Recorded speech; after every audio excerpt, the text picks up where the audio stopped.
ഷന Puthankottu here. നമ്മുടെ teaching ആപ്റ്റിറ്റ്യൂഡിൻ്റെ 3rd ക്ലാസ്സാണിത്. നമ്മൾ മാസ്ലോയുടെ hierarchy of need പറയാമെന്ന് പറഞ്ഞിട്ടാണ് ലാസ്റ്റ് ക്ലാസ് എൻഡ് ചെയ്തത് അല്ലേ. അപ്പോൾ നമുക്ക് മാസ്ലോയുടെ ഹൈറാർക്കി ഓഫ് നീഡ്സ് എന്ന് പറയുന്ന ടോപ്പിക്ക് ഡിസ്കസ് ചെയ്യാം. ഓക്കെ, അപ്പം മാസ്ലോയുടെ ഹൈറാർക്കി ഓഫ് നീഡ് എന്ന് പറയുന്നത് ശരിക്കും ഇക്കണോമിക്സിൽ ഉള്ള ഒരു തിയറിയാണിത്. പക്ഷേ നമുക്കിത് എവിടെ വേണമെങ്കിലും അപ്ലൈ ചെയ്യാം എന്നുള്ളതാണ് ഈ ഒരു തിയറിയുടെ പ്രത്യേകത.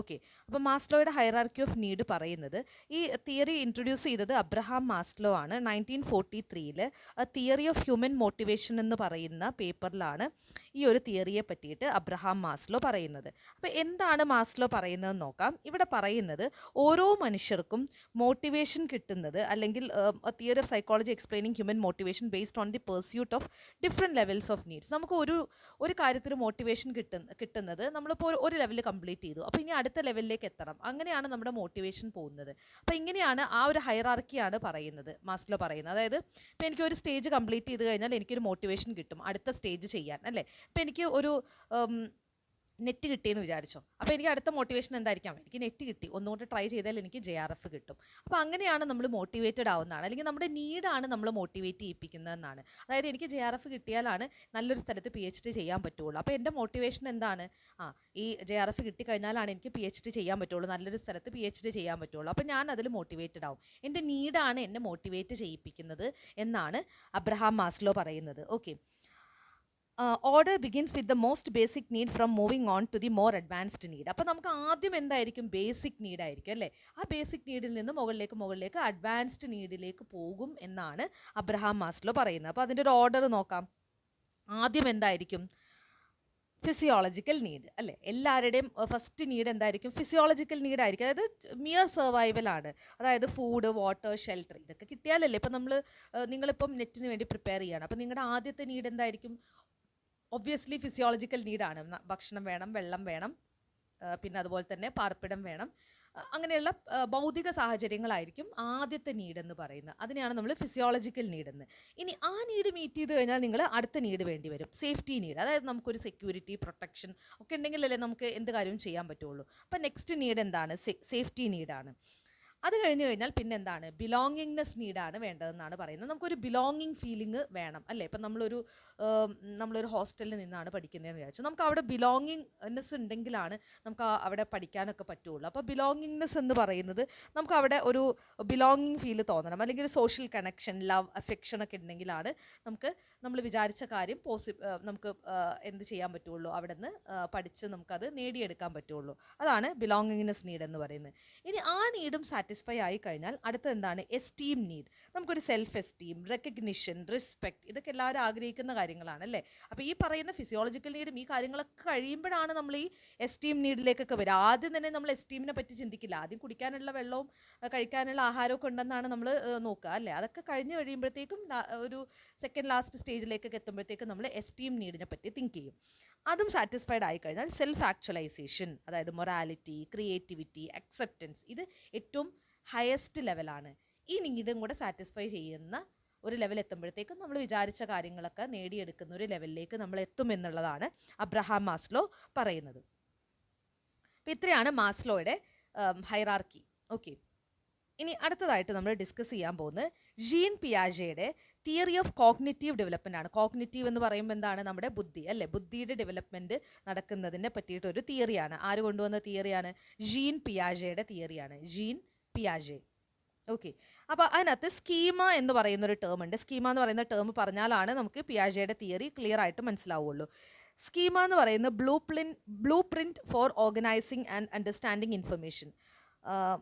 ഇൻഫർമേഷന് ഓർഗനൈസ് ചെയ്യാനും അണ്ടർസ്റ്റാൻഡ് ചെയ്യാനുമുള്ള ഒരു ബ്ലൂ പ്രിൻ്റ് ആണ്. അതായത് ഒരു കാര്യത്തിനെ നമുക്ക് ഓർഗനൈസ് ചെയ്യാനും മനസ്സിലാക്കാനും, ഒരു ഇൻഫർമേഷൻ ഓർഗനൈസ് ചെയ്യാനും മനസ്സിലാക്കാനുമുള്ളൊരു കഴിവിനെയാണ് നമ്മൾ സ്കീമ എന്ന് പറയുന്നത്. ഓക്കെ, അതായത് നമ്മൾ ഓരോ കാര്യം പഠിക്കുമ്പോഴും അതൊരു സ്കീമയാണ്. ഇപ്പം ഞാൻ ഒരു ടോപ്പിക്ക് പഠിക്കുന്നു, അതൊരു സ്കീമയാണ്. ഇനി ഞാൻ ആ ടോപ്പിക്കിനെ കുറച്ചും കൂടെ ഡീറ്റെയിൽ ആയിട്ട് പഠിക്കുമ്പോൾ ഞാൻ നേരത്തെ പഠിച്ച ആ ടോപ്പിക് ഉണ്ടല്ലോ, അതായത് ഇപ്പം ഞാൻ ഫോട്ടോസിന്തസിസിനെ പറ്റിയിട്ട് ഒരു ടോപ്പിക്ക് പഠിക്കുകയാണ്, അല്ലെങ്കിൽ ഫോട്ടോസിന്തസിസിനെ പറ്റിയിട്ട് ഒരു കാര്യം പഠിക്കുകയാണ്. അപ്പോൾ അതൊരു സ്കീമയാണ്. ഇനി ഞാൻ ഫോട്ടോസിന്തസിസിനെ പറ്റിയിട്ട് കുറച്ചും കൂടെ അഡ്വാൻസ്ഡ് ആയിട്ടൊരു കാര്യം പഠിക്കുകയാണ്, അത് മറ്റൊരു സ്കീമയാണ്. അപ്പോൾ ഞാൻ ആദ്യം പഠിച്ച സ്കീമയുണ്ടല്ലോ, അല്ലെങ്കിൽ ആദ്യം പഠിച്ച കാര്യമുണ്ടല്ലോ, ആ സ്കീമയിലേക്കായിരിക്കും ഞാൻ പുതിയ പഠിച്ചത് കണക്റ്റ് ആവുന്നത്. അങ്ങനെ കണക്ട് ചെയ്താണ് നമ്മുടെ ബ്രെയിൻ വർക്ക് ചെയ്യുന്നതെന്നാണ് മനസ്സിലാക്കേണ്ടത്. അതായത് ഇപ്പോൾ നിങ്ങൾ ഒരു ടോപ്പിക്കിനെ പറ്റിയിട്ട് ബേസിക് ആയിട്ടുള്ള കാര്യങ്ങൾ പഠിക്കുന്നു, അതൊരു സ്കീമയാണ്. ഇനി അതിലേക്ക് ആഡ് ചെയ്ത് ചെയിൻ ചെയ്താണ് നമ്മുടെ സ്കീമ വർക്ക് ചെയ്യുന്നതെന്നുള്ള കാര്യം മനസ്സിലാക്കുക. ഓക്കെ, അപ്പോൾ നമ്മുടെ ബ്രെയിനിൽ എങ്ങനെയാണ് വർക്ക് ചെയ്യുന്നത്? നമ്മൾ ആദ്യം ഒരു കാര്യം പഠിക്കുന്നു, അതൊരു സ്കീമ. ഇനി അതിലേക്ക് ആഡ് ചെയ്ത് ചെയിൻ പോലെയാണ് മറ്റ് സ്കീമുകൾ വർക്ക് ചെയ്യുന്നത്. അല്ലെങ്കിൽ പുതിയ കാര്യങ്ങൾ നമ്മൾ പഠിക്കുന്നത് പഴയതിലേക്ക് ഇങ്ങനെ കണക്ട് ചെയ്ത് ഒരു മാലയിൽ മുത്തു കോർക്കുന്നത് പോലെയാണ് എന്താണ് നമ്മുടെ ബ്രെയിൻ വർക്ക് ചെയ്യുന്നതെന്നുള്ള കാര്യം മനസ്സിലാക്കുക. ഓക്കെ, അപ്പോൾ അതാണ് സ്കീമ എന്ന് പറയുന്നത്. ഇനി according to Piaget's theory, a child's intellectual growth is a result of adaptation. അതായത് പിയാജെ പറയുന്നത് ഒരു കുട്ടിയുടെ ഇൻ്റലക്ച്വൽ ഗ്രോത്ത് എന്ന് പറയുന്നത് എന്തിൻ്റെ റിസൾട്ടാണ്?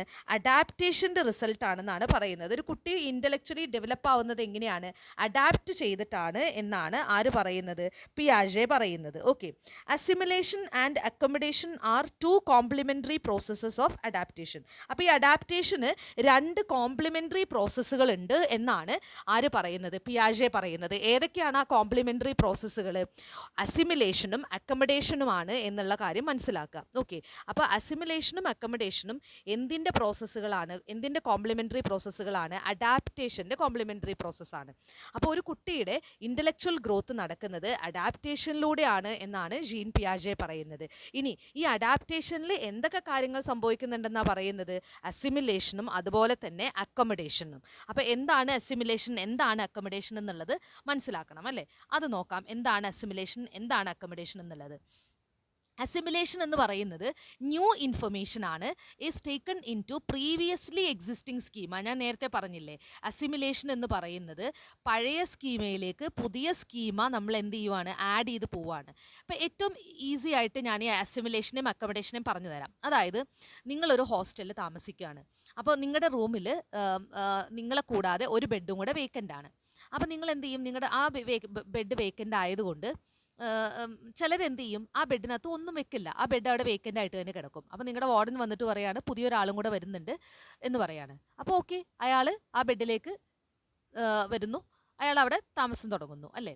അതാണ് അസിമിലേഷൻ എന്ന് പറയുന്നത്. അതായത് എക്സിസ്റ്റിംഗ് സ്കീമയിലേക്ക് പുതിയ സ്കീമിനെ വെറുതെ ആഡ് ചെയ്ത് കൊടുക്കുക. അതായത് ഇപ്പോൾ ആ റൂമിലേക്ക് പുതിയ ആൾ വന്നു, അയാൾ അവിടെ ആ ബെഡിലേക്ക് എന്താണ് അയാളുടെ സാധനങ്ങളൊക്കെ വെക്കുന്നു, അയാൾ അവിടെ താമസം തുടങ്ങുന്നു. അതാണ് അസിമിലേഷൻ എന്ന് പറയുന്നത്. ഇനി എന്താണ് അക്കോമഡേഷൻ? പ്രീ എക്സിസ്റ്റിംഗ് നോളേജിനെ ഓൾട്ടർ ചെയ്യുന്നു in order to fit in the new information. ചില സമയത്ത് നമ്മൾ നേരത്തെ പഠിച്ചു വെച്ച ചില കാര്യങ്ങളെയൊക്കെ ഒന്ന് റീഅറേഞ്ച് ചെയ്യേണ്ടി വരും പുതിയ കാര്യങ്ങൾ അതിനകത്തേക്ക് പഠിക്കുമ്പോൾ അല്ലേ? ഇപ്പം നമ്മൾ 6ാം ക്ലാസ്സിലൊരു കാര്യം പഠിക്കുമ്പോൾ നമുക്ക് അത്രയൊക്കെ ബുദ്ധിവികാസമല്ലേ ഉള്ളൂ. അപ്പോൾ ആ കാര്യത്തിന് വളരെ ബേസിക് ആയിട്ടുള്ള ചില കാര്യങ്ങളൊക്കെ വെച്ചിട്ടായിരിക്കും ഡീൽ ചെയ്യുന്നത്. അപ്പോൾ ടീച്ചർ ചില കാര്യങ്ങളൊന്നും കംപ്ലീറ്റ് ആയിട്ട് പറഞ്ഞിട്ടുണ്ടാവില്ല, കാരണം ആ ക്ലാസ്സിൽ അത്രയൊക്കെ പറയാൻ പറ്റുള്ളൂ. അപ്പോൾ ഒരു 10ാം ക്ലാസ്സിൽ എത്തിക്കഴിയുമ്പോൾ അതിൻ്റെ അഡ്വാൻസ്ഡ് ലെവൽ പഠിപ്പിക്കുമ്പോൾ ടീച്ചർ പറയും, നിങ്ങൾ 6ാം ക്ലാസ്സിൽ ഇങ്ങനെയല്ലേ പഠിച്ചത്, അതിനകത്ത് ഇങ്ങനെ കുറച്ച് കാര്യങ്ങളും അങ്ങോട്ട് ആഡ് ചെയ്യാനുണ്ട് എന്ന് പറഞ്ഞിട്ട് അതിനകത്ത് ചെറിയ തിരുത്തലുകളൊക്കെ വരുത്തിയിട്ടായിരിക്കും ഈ 10ാം ക്ലാസ്സിൽ ഈ ടോപ്പിക്കിൻ്റെ അഡ്വാൻസ്ഡ് പഠിപ്പിക്കുന്നത്. അപ്പോൾ ഓൾറെഡി എക്സിസ്റ്റിംഗ് ആയിട്ടുള്ള സ്കീമിനെ ഒന്ന് റീഅറേഞ്ച് ചെയ്തിട്ട് പുതിയ സ്കീം അതിനകത്തേക്ക് ആഡ് ചെയ്യുകയാണെങ്കിൽ അത് അക്കോമഡേഷനാണ്. അതേസമയം ഓൾറെഡി എക്സിസ്റ്റിംഗ് ആയിട്ടുള്ള സ്കീമയിലേക്ക് ചുമ്മാ ആഡ് ചെയ്ത് പോവാണ്, അതിനകത്ത് കറക്ഷൻ ഒന്നും വരുത്തുന്നില്ലെങ്കിൽ അതെന്താണ്? അസിമിലേഷനാണ്. അപ്പോൾ അക്കോമഡേഷൻ എന്തുപോലെയാണ്? നമ്മുടെ റൂമിനകത്ത് ഒരു ബെഡും കൂടെ വേക്കൻ്റ് ആണ്. അപ്പോൾ നമ്മൾ എന്ത് ചെയ്യുവാണ്? ആ ബെഡിൽ ആരും ഇല്ലല്ലോ. അപ്പോൾ നമ്മൾ എന്ത് ചെയ്യും? ആ കട്ടിലേക്ക് നമ്മുടെ ബുക്ക്, നമ്മുടെ ഡ്രസ്സുകൾ, നമ്മുടെ ബാഗ്, ഇങ്ങനെയുള്ള സാധനങ്ങളൊക്കെ വെക്കുകയാണ്. അപ്പോൾ വാർഡൻ വന്നിട്ട് പറയാണ് ഈ ബെഡിലേക്ക് പുതിയ ആൾ വരുന്നുണ്ട്. അപ്പോൾ നമ്മൾ എന്ത് ചെയ്യും? ആ ബെഡിലുള്ള സാധനങ്ങളൊക്കെ അവിടെ നിന്ന് എടുത്ത് മാറ്റിയിട്ട് അതൊക്കെ റീഅറേഞ്ച് ചെയ്തിട്ട് പുതിയ ആളെ അവിടെ അക്കോമഡേറ്റ് ചെയ്യുന്നു അല്ലേ? അപ്പോൾ അതാണ് അക്കോമഡേഷൻ എന്ന് പറയുന്നത്. അപ്പോൾ അക്കോമഡേഷൻ എന്ന് പറയുമ്പോൾ എന്താണ്? ഓൾറെഡി എക്സിസ്റ്റിംഗ് ആയിട്ടുള്ള സ്കീമേനെ ഒന്ന് റീഅറേഞ്ച് ചെയ്തിട്ട് അല്ലെങ്കിൽ ഓൾട്ടർ ചെയ്തിട്ട് പുതിയ സ്കീമേനെ നമ്മൾ അവിടെ ഫിറ്റ് ചെയ്യുന്നതിനെയാണ് അക്കോമഡേഷൻ എന്ന് പറയുക. അപ്പോൾ ഇനി എന്താണ് അപ്പോൾ ഇക്വിലിബ്രിയേഷൻ? ഈ 2 പ്രോസസ്സിൻ്റെയും ഒരു ബാലൻസിനെയാണ് നമ്മൾ ഇക്വിലിബ്രിയേഷൻ എന്ന് പറയുന്നത്. അതായത് അസിമിലേഷൻ എന്ന് പറയുന്ന പ്രോസസ്സിൻ്റെയും അക്കോമഡേഷൻ എന്ന് പറയുന്ന പ്രോസസ്സിൻ്റെയും ഒരു ബാലൻസ് ആണ് എന്ത്? ഇക്വിലിബ്രിയേഷൻ എന്നുള്ള കാര്യം മനസ്സിലാക്കുക. ഓക്കെ, അപ്പോൾ ഇതാണ് പിയാജെയുടെ കോഗ്നിറ്റീവ് ഡെവലപ്മെൻറ്റ് തിയറി പറയുന്നത്. ഇനി 3 phases ഉണ്ട്. Children are satisfied with their mode of thought, becoming aware of shortcoming of their existing thought, adapt to a more sophisticated mode of thought that eliminates the shortcoming of the old one. അതായത് ഒരു കുട്ടി ആദ്യം എന്ത് ചെയ്യും? ഒരു mode of thought എടുക്കും അല്ലേ? ഇങ്ങനെ ചെയ്യാം എന്ന് ചിന്തിക്കും. അത് കഴിയുമ്പോൾ കുട്ടി എന്ത് ചെയ്യും, ഇതിന് എന്തൊക്കെയോ ഷോർട്ട് കമ്മിങ്സ് ഉണ്ട്, അതായത് ഞാൻ ഈ തിങ്ക് ചെയ്യുന്ന രീതിക്ക് എന്തൊക്കെയോ പ്രശ്നങ്ങളുണ്ട് എന്ന് കുട്ടി തിരിച്ചറിയുന്നത്. അതാണ് രണ്ടാമത്തെ ഫേസ്. മൂന്നാമത്തെ ഫേസ് എന്താണ്? Thinking and adopt a more sophisticated mode of thought. അപ്പോൾ ഇതിനേക്കാളും കുറച്ചും കൂടെ നല്ലതായിട്ടുള്ള ഒരു തോട്ടിനെ എന്ത് ചെയ്യാം, ഡെവലപ്പ് ചെയ്യാം എന്ന് കുട്ടി മനസ്സിലാക്കുന്നു. എന്നിട്ട് ആദ്യം ആ കുട്ടി ചെയ്ത മെത്തേഡിൻ്റെ ഷോർട്ട് കമ്മിങ്സിനൊക്കെ എലിമിനേറ്റ് ചെയ്തിട്ട് എന്താണ്, കുറച്ചും കൂടെ അഡ്വാൻസ്ഡ് ആയിട്ടുള്ള സോഫിസ്റ്റിക്കേറ്റഡ് ആയിട്ടുള്ള ആ ഒരു തോട്ട് പ്രോസസ്സ് കുട്ടി അഡോപ്റ്റ് ചെയ്യുന്നു. അതാണ് ഒരു എഡ്യൂക്കേഷനിൽ അല്ലെങ്കിൽ ഒരു ലേണിങ്ങിൽ നടക്കുന്നത് എന്നുള്ള കാര്യം മനസ്സിലാക്കാം. അടുത്തത് ഡെയിലിൻ്റെ കോൺ ഓഫ് എക്സ്പീരിയൻസ് ആണ്. ഇത് ഡെവലപ്പ് ചെയ്തത് സ്വാഭാവികമായിട്ട് ആരായിരിക്കും? എഡ്ഗർ ഡെയിലാണ്. ഒരു അമേരിക്കൻ എഡ്യൂക്കേറ്റർ ആണ്. എഡ്ഗർ ഡെയിലാണ് ഇത് ഡെവലപ്പ് ചെയ്തത്. It is also known as learning pyramid. ഇതിനെ നമ്മൾ ലേണിംഗ് പിരമിഡ് എന്നും വിളിക്കാറുണ്ട്. അപ്പോൾ ഡെയിലിൻ്റെ കോൺ ഓഫ് എക്സ്പീരിയൻസ് ആണ് ഡെവലപ്പ് ചെയ്തത് എഡ്ഗർ ഡെയിലാണ്, അമേരിക്കൻ എഡ്യൂക്കേറ്റർ. ഇതിനെ നമ്മൾ ലേണിംഗ് പിരമിഡ് എന്നും വിളിക്കാറുണ്ട്. ഇതിനകത്ത് 11 സ്റ്റേജുകളാണ് ഈ ലേണിംഗ് പിരമിഡിലുള്ളത്. ഒരു പിരമിഡ് പോലെയാണ്, ബേസിക് ആയിട്ടുള്ള സ്റ്റേജിൽ നിന്ന് അഡ്വാൻസ്ഡ് ആയിട്ടുള്ള സ്റ്റേജിലേക്ക് പോകുന്ന ഒരു പിരമിഡാണ്. 11 സ്റ്റേജുകളാണുള്ളത്. കോൺക്രീറ്റ് എക്സ്പീരിയൻസിൽ നിന്ന് അബ്സ്ട്രാക്റ്റ് എക്സ്പീരിയൻസിലേക്കാണ് പോകുന്നത്. അപ്പോൾ എന്താണ് ഈ കോൺക്രീറ്റ്? നമുക്ക് തൊടാനും കാണാനും ഒക്കെ പറ്റുന്ന കാര്യങ്ങളെയാണ് നമ്മൾ കോൺക്രീറ്റ് എന്ന് പറയുക. അപ്പോൾ ചെറിയ ക്ലാസ്സിൽ നമ്മൾ എങ്ങനെയാണ് പഠിപ്പിക്കുന്നത്? ഒരു ആപ്പിളിനെ പഠിപ്പിക്കുമ്പോൾ ആപ്പിളിൻ്റെ പിക്ചർ കാണിച്ചു കൊടുക്കും, അല്ലെങ്കിൽ റിയൽ ആയിട്ടുള്ള ആപ്പിൾ കാണിച്ചു കൊടുക്കും, അല്ലെങ്കിൽ ഒരു സ്ക്രീനിൽ ആപ്പിളിൻ്റെ ഒരു പിക്ചർ കാണിച്ചു കൊടുക്കും, അല്ലെങ്കിൽ ഒരു ഫോട്ടോ കാണിച്ചു കൊടുക്കും, അല്ലെങ്കിൽ ഒരു റിയൽ ആപ്പിൾ കാണിച്ചു കൊടുക്കും. അപ്പോൾ നമ്മൾ കോൺക്രീറ്റ് ആയിട്ടുള്ള എക്സ്പീരിയൻസ് ആണ് ചെറിയ ക്ലാസ്സുകളിലൊക്കെ നമ്മൾ ചെയ്യുന്നത്. ഇനി നമ്മളൊരു PG ക്ലാസ്സിൽ നമുക്ക് എന്താണ്? അബ്സ്ട്രാക്റ്റ് ആണല്ലേ, കാര്യങ്ങളൊക്കെ ടീച്ചർ പറഞ്ഞു പോവാണ്, അതല്ലാതെ കാണിച്ചു കൊടുക്കുന്നൊന്നുമില്ല.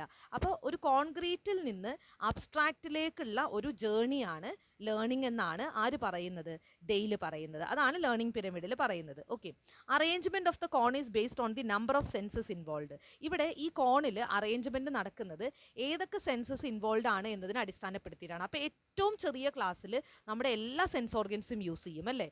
ഏറ്റവും വലിയ ക്ലാസ്സിൽ എത്തുമ്പോഴോ സെൻസ് ഓർഗൻസ് കുറഞ്ഞ് ചിലപ്പോൾ ഒറ്റ സെൻസ് ഓർഗൻ മാത്രം, നമ്മുടെ ചെവി എന്ന് പറയുന്ന സെൻസ് ഓർഗൻ മാത്രമാണ് ഏറ്റവും ഹയർ ലെവലിലേക്ക് എത്തുമ്പോൾ നമ്മൾ ഉപയോഗിക്കുക എന്നുള്ള കാര്യം മനസ്സിലാക്കുക. ഓക്കെ, അപ്പോൾ ഓരോരോ സ്റ്റേജുകളായിട്ട് നമുക്ക് നോക്കാം. ഫസ്റ്റ് സ്റ്റേജ് എന്താണ്? Direct purposeful experience. Direct purposeful experience എന്ന് പറയുമ്പോൾ കുട്ടി എന്താണ്? ഫസ്റ്റ് ഹാൻഡ് ലേണിംഗ് ആണ്. അതായത് ആ കോൺക്രീറ്റ് ആയിട്ടുള്ള, അപ്പോൾ ഒരു ആപ്പിൾ എന്താണെന്ന് പറയുമ്പോൾ റിയൽ ആപ്പിൾ കൊണ്ടു കൊടുക്കുന്നതാണ് ഡയറക്റ്റ് പേർപ്പസ്ഫുൾ എക്സ്പീരിയൻസ് എന്ന് പറയുന്നത്. ഇനി രണ്ടാമത്തെ സ്റ്റേജ് എന്താണ്? Contrived experience, and edited or simulated version of reality. Edit ചെയ്ത, സിമുലേറ്റ് ചെയ്തൊരു വേർഷൻ. അതായത് ഇപ്പോൾ ഒരു റിയൽ ആപ്പിൾ കൊടുക്കുന്നത് ഡയറക്റ്റ് പേർപ്പസ്ഫുൾ എക്സ്പീരിയൻസ് ആണെങ്കിൽ ആപ്പിളിൻ്റെ പിക്ചർ എന്തായിരിക്കും? അതിൻ്റെ ഒരു കൺട്രൈവ്ഡ് എക്സ്പീരിയൻസ് ആയിരിക്കും എന്നുള്ളതാണ്. ഓക്കെ, പിന്നെ dramatised experience involves learners actively participating in an recreated real life situation. അതായത് അതുപോലത്തെ ഒരു റിയൽ ലൈഫ് സിറ്റുവേഷൻ റീക്രിയേറ്റ് ചെയ്യണം, ഒരു ഡ്രാമ പോലെ. അതായത് ഇപ്പോൾ ഒരു ക്ലാസ് റൂം റീക്രിയേറ്റ് ചെയ്യുക. അപ്പോൾ ഒരു ക്ലാസ് റൂമിനകത്ത് ഒരു റോൾ പ്ലേ ഒക്കെ ചെയ്യുകയാണെന്ന് വിചാരിച്ചോ. അതായത് ഒരു ക്ലിനിക്കിൽ നടക്കുന്ന ഒരു കോൺവെർസേഷൻ, ഒരു ഹോസ്പിറ്റലിൽ നടക്കുന്ന ഒരു കോൺവെർസേഷൻ. അപ്പോൾ ടീച്ചർ എന്ത് ചെയ്യും? ഇതൊരു ഹോസ്പിറ്റലാണെന്നുള്ള രീതിയിൽ അവിടെ അത് റീക്രിയേറ്റ് ചെയ്യുകയാണ്. ഓക്കെ, അപ്പോൾ അതാണ് ഡ്രാമറ്റൈസ്ഡ് എക്സ്പീരിയൻസ് എന്ന് പറയുന്നത്.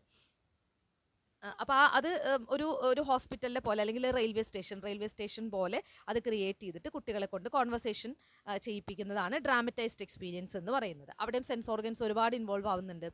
പിന്നെ ഗൈഡഡ് എക്സ്പീരിയൻസ്, കുട്ടികളെ എക്സിബിഷന് കൊണ്ടുപോവുക, സ്റ്റഡി ട്രിപ്പിന് കൊണ്ടുപോവുക, ഡെമോൺസ്ട്രേഷൻ, വർക്കിംഗ് മോഡൽ, സ്റ്റിൽ മോഡലൊക്കെ കാണിക്കുക. ഇതൊക്കെ ഗൈഡഡ് എക്സ്പീരിയൻസ് ആണ്.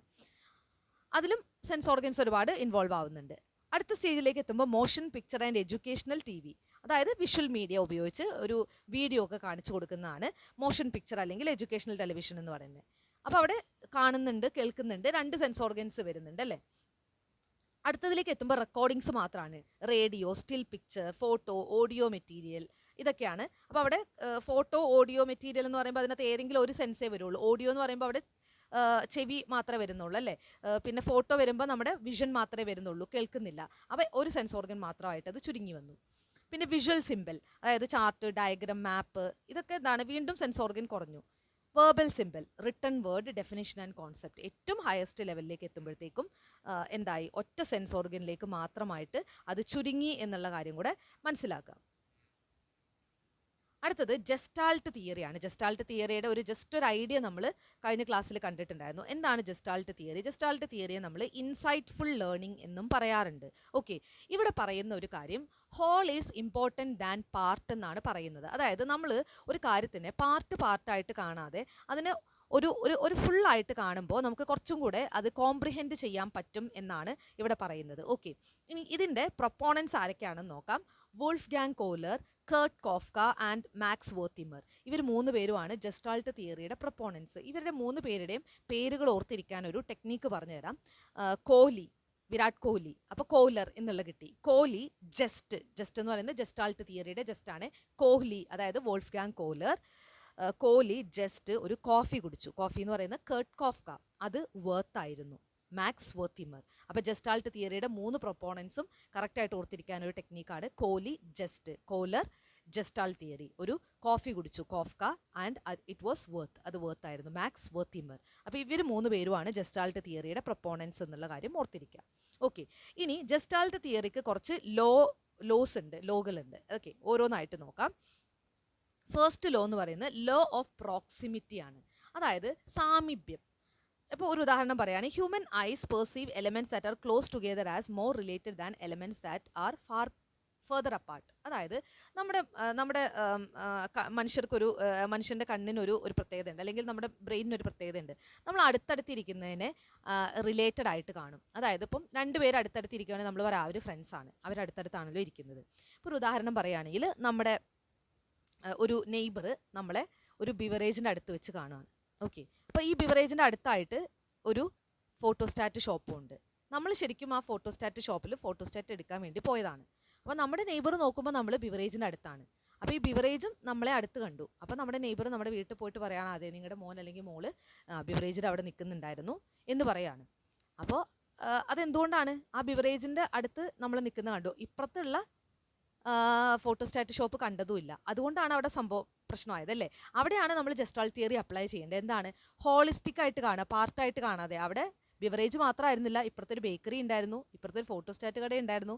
അപ്പോൾ അവിടെ എവിടെയെങ്കിലും വന്നതായിരിക്കാം. അത് ദൂരെ നിന്ന് നോക്കി അല്ലെങ്കിൽ അതിന് ഹോളായിട്ട് കണ്ടാലല്ലേ അത് കോംപ്രിഹെൻഡ് ചെയ്യാൻ പറ്റുള്ളൂ. അപ്പോൾ അതാണ് ലോ ഓഫ് പ്രോക്സിമിറ്റി പറയുന്നത്. അതായത് അടുത്തുള്ളതിനെ റിലേറ്റ് ചെയ്യാനുള്ള ഒരു ടെൻഡൻസി ഉണ്ട് എന്നുള്ളതാണ് ലോ ഓഫ് പ്രോക്സിമിറ്റി പറയുന്നത്. ഇനി ലോ ഓഫ് ക്ലോഷർ. നമ്മുടെ മൈൻഡിന് മിസ്സിങ് പാർട്ടിനെ ഫില്ല് ചെയ്യാനുള്ളൊരു കപ്പാസിറ്റി ഉണ്ട്. ഇപ്പോൾ നിങ്ങൾ ഒരു സർക്കിൾ വരച്ചിട്ട് ആ സർക്കിൾ കംപ്ലീറ്റ് ചെയ്തിട്ടില്ല എന്ന് വിചാരിച്ചോ, അതായത് അതിൻ്റെ 2 എൻഡും മുട്ടിച്ചിട്ടില്ല. പക്ഷെ നമുക്കത് കാണുമ്പോൾ നമ്മൾ എന്തായിട്ട് അതിനെ കോംപ്രിഹെൻഡ് ചെയ്യുക? സർക്കിളായിട്ട്. ഈവൻ ദോ അത് മുട്ടിയിട്ടില്ലെങ്കിൽ നമ്മൾ അതിനെ ഒരു സർക്കിളായിട്ട് തന്നെയാണ്. നിങ്ങളിങ്ങനെ കുത്തിട്ടിട്ട് ഒരു സർക്കിൾ പോലെ വരച്ചു കഴിഞ്ഞാൽ നിങ്ങളത് സർക്കിളായിട്ട് തന്നെയല്ലേ കോംപ്രിഹെൻഡ് ചെയ്യുക, ഈവൻ ദോ അത് കംപ്ലീറ്റ് ചെയ്ത് വരച്ചിട്ടില്ലെങ്കിലും. അപ്പോൾ അങ്ങനെ ആ ഒരു മിസ്സിങ് പാർട്ടിനെ ഫില്ല് ചെയ്യാനുള്ള ഒരു കപ്പാസിറ്റി ഉണ്ട് എന്നുള്ളതാണ്. അതെന്തുകൊണ്ടാണ്? നമുക്ക് ദൂരെ നിന്ന് നോക്കിക്കഴിഞ്ഞാൽ, ഞാനന്ന് പറഞ്ഞില്ലേ കളിക്കുടുക്കയുടെ എക്സാമ്പിൾ പറഞ്ഞില്ലേ, എന്താണ് 1 to 20 വരെ ഉള്ളത് എന്താണ് യോജിപ്പിച്ച് കഴിഞ്ഞാൽ എന്തിൻ്റെ പടവാ കിട്ടുക എന്നുള്ളത് നമുക്ക് ദൂരെ നിന്ന് നോക്കുമ്പോൾ തന്നെ അത് ഫില്ല് ചെയ്യാതെ തന്നെ നമുക്ക് മനസ്സിലാവും ദൂരെ നിന്ന് നോക്കി കഴിയുമ്പോൾ. ഓക്കെ, ഇനി law of similarity. Items which are similar are perceived as more related than objects that are dissimilar. അതായത് ഒരേപോലെ ഇരിക്കുന്ന വസ്തുക്കൾ നമ്മൾ റിലേറ്റഡ് ആയിട്ടും വ്യത്യാസപ്പെട്ടിരിക്കുന്ന വസ്തുക്കൾ വ്യത്യാസമായിട്ടായിരിക്കും നമ്മൾ കണക്കാക്കുക. അത് വളരെ സിമ്പിളായിട്ടുള്ളൊരു ലോജിക്കാണ് അല്ലേ? അതായത് ഒരേ പോലെ ഇരിക്കുന്ന വസ്തുക്കളെ നമ്മൾ സിമിലാരിറ്റി ഉള്ള വസ്തുക്കളെ നമ്മൾ റിലേറ്റഡ് ആയിട്ടും ഡിസിമിലാരിറ്റി ഉള്ള വസ്തുക്കളെ റിലേറ്റഡ് അല്ലാതെ ആയിട്ട് തന്നെ ആയിരിക്കും നമ്മൾ കൺസിഡർ ചെയ്യുക. ഇനി ലോ ഓഫ് കണ്ടിന്യൂറ്റി. അതായത് നമ്മുടെ ബ്രെയിനിന് എപ്പോഴും ഒരു കണ്ടിന്യൂറ്റിയുടെ ഒരു സെൻസ് ഉണ്ട്. അതായത് നമ്മളിപ്പോൾ ഒരേ പാത്തിൽ പോവുകയാണെങ്കിൽ അത് അങ്ങനെ തന്നെ പോകാനായിരിക്കും നമ്മുടെ മൈൻഡിന് ടെൻഡൻസി ഉണ്ടാവുക. അതായത് കണ്ടിന്യൂസ് ആയിരിക്കും.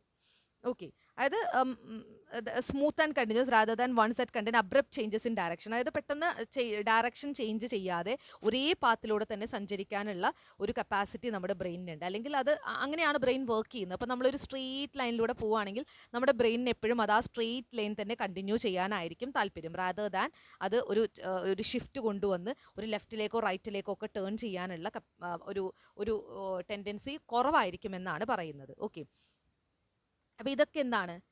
ജസ്റ്റാൾട്ട് തിയറിയുടെ ഡിഫറെൻറ്റ് ലോസ് ആണ് എന്നുള്ള കാര്യം മനസ്സിലാക്കുക. ഓക്കെ, നെക്സ്റ്റ് നമുക്കിനി പറയാനുള്ളത് വൈഗോട്സ്കിയുടെ തിയറിയാണ്. വൈഗോട്സ്കിയുടെ തിയറി നമുക്ക് നെക്സ്റ്റ് ക്ലാസ്സിൽ പറയാം. അത് കുറച്ച് ഡീറ്റെയിൽ ആയിട്ട് പറയാനുണ്ട്. Okay, thank you.